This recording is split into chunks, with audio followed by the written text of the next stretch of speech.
దసరా నవరాత్రుల్లో అమ్మవారికి గాజుల మాలలు ఎక్కువగా సమర్పిస్తూ ఉండడం మనం చూస్తూనే ఉంటాం.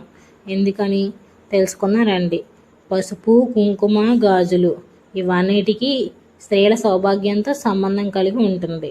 అమ్మవారంటే ఫస్ట్ మనకు గుర్తొచ్చేది స్త్రీశక్తి. అలాంటి అమ్మవారికి మనం గాజుల మాలతో అలంకరించడం అంటే ఆమెను శాశ్వతమైన సుమంగళిగా, సృష్టికి మూలమైన పరాశక్తిగా ఆరాధించడం. గాజులు అనేవి సౌభాగ్యం, శ్రేయస్సు మరియు మాంగళ్యాన్ని సూచిస్తాయి. అలాగే అమ్మవారు ఆదిశక్తి స్వరూపం, సకల శుభాలకి మూలం.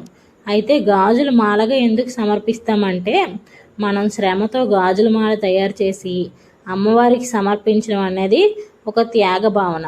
నేను నా శ్రమను నీకు అర్పిస్తున్నాను అని చెప్తున్నాం అన్నమాట. ముఖ్యంగా మహిళలు తమ మాంగళ్యం కోసం, కుటుంబంలో సామరస్యం కోసం ఈ మొక్కుబడిని చెల్లిస్తూ ఉంటారు. గాజుల మాల అర్పించడం వల్ల మనకి సౌభాగ్యం ప్రసాదించమని మనం అమ్మవారిని వేడుకుంటున్నాం.